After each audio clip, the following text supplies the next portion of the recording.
Hello friends. आज हम lesson पढ़ेंगे जिसका नाम है ए फादर्स लेटर। पिता का पत्र किसके लिए? बेटे के लिए।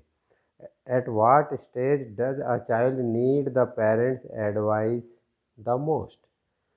यहाँ कोटेशन है कि किस अवस्था में बच्चे को अपने पेरेंट्स की सलाह की ज़्यादा से ज़्यादा ज़रूरत पड़ती है, और जिस समय पड़ती है उस समय का यहाँ पर विवरण है। इस लेसन को लिखा है विलियम हैज़लिट, बहुत अच्छे राइटर हैं।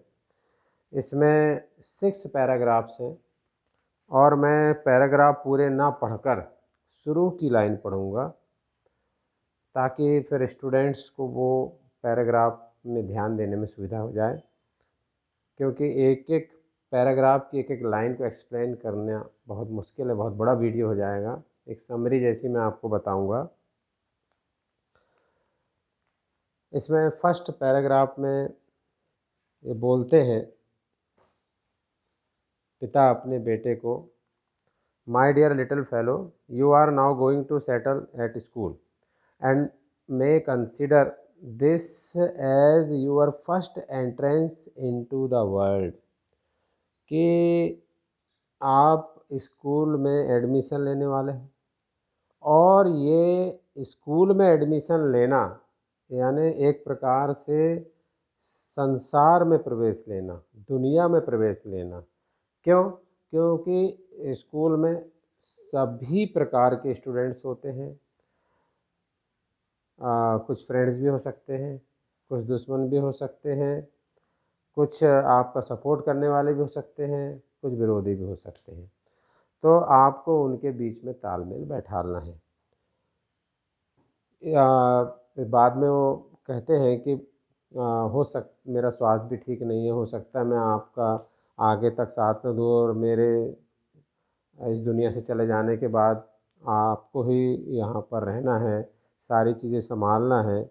इसलिए मैं आपको स्कूल भेजकर आपको दुनिया की हकीकत से रूबरू कराना चाहता हूँ। तो ये इस प्रकार से इसका फर्स्ट पैराग्राफ हुआ। सेकंड है, as we went along to your new place of destination you often repeated that you durst say that they were a set of stupid disagreeable people, meaning the people at the school. आप जिस जगह पर प्रवेश करने जा रहे हो, आप जहाँ जा रहे हो, जो आपकी नियति है, जहाँ पे आप जा रहे हो, आप बार बार ये बात दोहराते हो कि वहाँ लोग बेवकूफ़ हैं, वहाँ लोग झगड़ालू हैं, जबकि अभी आपने वहाँ प्रवेश लिया नहीं। ये आपका पूर्वाग्रह है। एक प्रोवर्ब है कि hope for the best but prepare for the worst. अगर आप सबसे अच्छे की आशा करो लेकिन सबसे बुरे के लिए तैयार भी आपको रहना है। आप ऐसा कोई काम ना करें जिससे उनके मन में आपके प्रति नफ़रत पैदा हो।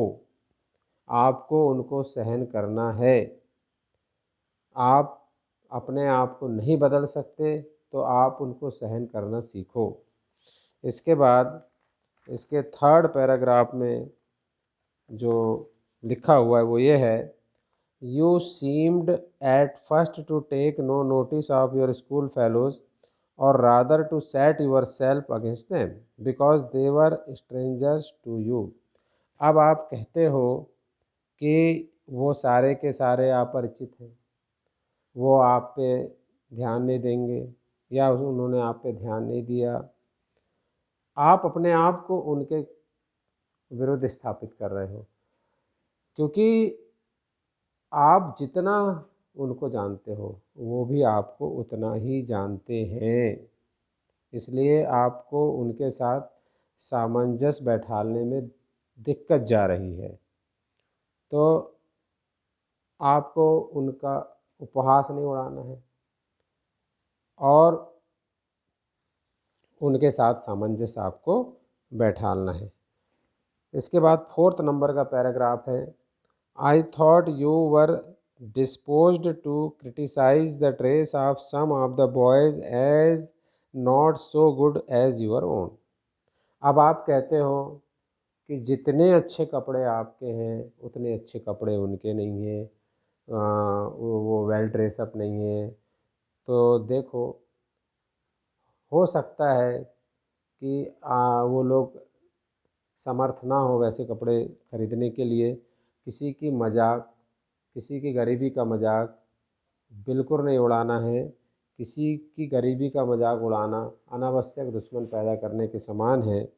तो आप उनका बिल्कुल इस तरह का मजाक नहीं उड़ाएंगे। आप उनके दुर्भाग्य पर, उनकी असफलताओं पर प्रसन्न होकर खुद की पीठ थपथपा रहे हैं। Paragraph number 5th, You complain since that the boys laugh at you and do not care about you, and that you are not treated as you were at home. आप कहते हैं कि वहाँ पे जो स्टूडेंट्स हैं वो आपका मजाक उड़ाते हैं, आपके ऊपर हंसते हैं, आपके ऊपर ध्यान नहीं देते। तो ध्यान रखो कि आप घर में स्वेच्छाचारी थे, आपके पिता का घर था, आप जो चाहे वो करते थे। लेकिन ऐसी छूट आपको स्कूल में नहीं मिलेगी। आप वहाँ पर नेता बनने की कोशिश मत करो। आप उनमें से एक हो, आप उनमें अपने आप को शामिल करो, आप उनके साथ अपने आप को एडजस्ट करो। यही आपके लिए अच्छा होगा। आपके पसंद नापसंद से कुछ नहीं होता। यही तो सीखना है आपको वहाँ जाके। लास्ट पैराग्राफ है, there are a number of boys in the school where you are whose amusement and pursuits are and ought to be of as much consequence to them as yours can be to you, and to which therefore you must give way in your turn. तो आप जिस school में हो वहाँ कुछ ऐसे भी लड़के हैं जिनका काम, जो भी वो काम अपने घर में करते हों या कुछ स्कूल में भी, उनका जो भी काम है, उनका मनोरंजन का तरीका है, वो उतना ही महत्वपूर्ण है जितना आपका है। आप जो भी गेम खेलते होगे, आप जो भी एंटरटेनमेंट के लिए करते होगे, वो आपका तरीका अलग है और उनका तरीका अलग है। अपने को उनके तरीक़ों पे हंसना नहीं है। जितना यानी हो सकता है, जो आपके अंदर अहंकार की भावना है उसको आप हटा दीजिए। अगर आपने अहंकार की भावना रखे, उनके तौर तरीक़ों का मजाक उड़ाया, तो आप उनको आपकी खुद की मजाक उड़ाने के लिए खुला छोड़ देंगे। आप कोई राजा के बेटे नहीं हो जो आपके लिए घर में व्यवस्था की जाए।